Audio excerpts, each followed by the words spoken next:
everyone. So today I am giving you some tip for your English literature examination. The last tip that I want to give you all.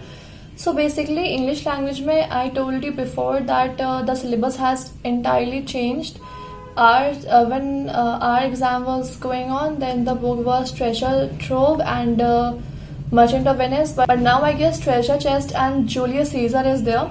So भले ही syllabus change हो जाए, भले ही books change हो जाए, but one thing which remains in common is the answer pattern.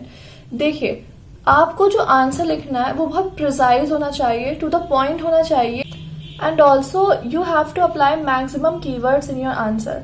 और बहुत जैसे देखिए, ये जूलियस सीजर वगैरह ये सब ड्रामा बेस्ड है, तो इन सब में डायलॉग्स की बहुत इंपॉर्टेंस रखती है. तो कोशिश करिए कि अगर कहीं क्वेश्चन में कोई डायलॉग आ रहा है तो उसको आप वहां पे as it is note down कर सके. और इंग्लिश लिटरेचर में पोम और स्टोरीज में राइटर्स का नाम बहुत ज्यादा इंपॉर्टेंट होता है. Who is the writer, who is the author, उन सबके उसको कर दीजिएगा. उनका मतलब जो होता है ना, डिस्क्रिप्शन स्टार्टिंग में दिया जाता है, वो कौन थे, उन्होंने क्या क्या अचीवमेंट्स करी, वो सब इंपॉर्टेंट नहीं होता है. बट येस कि वो राइटर का नाम क्या था, इस सब में बहुत ज्यादा क्वेश्चंस आते हैं और ये बहुत ज्यादा इंपॉर्टेंट होता है. एंड ऑल्सो कि जहां पे आपका वो जो दिया था ना इंट्रोडक्शन, वो चैप्टर स्टार्ट होने से पहले एक छोटे से बॉक्स में they give you some information about the author. In that sometimes the central idea and the central theme of the poem is also given, so that you have to keep in mind and you have to work according to that.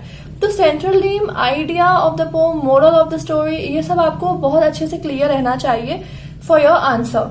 Answer के लिए ये सब basic चीजें होती हैं, आपको बताना चाहिए. And also you have to be very rational in thinking. आपको बहुत लॉजिकली सोचना होगा, बिकॉज लॉजिकल क्वेश्चंस भी बहुत ज्यादा आते हैं. कि मान लीजिए दो अगर वो होते हैं, दो वहां पे प्रोटैगनिस्ट होते हैं प्ले के, तो उनके बीच में डिफरेंस बहुत पूछते हैं, ये सब कुछ. और हाँ, और एक क्वेश्चन जो बहुत ही ज्यादा आता है कि what would be the alternative title of the story, alternative title of the pome, and justify your title which you choose.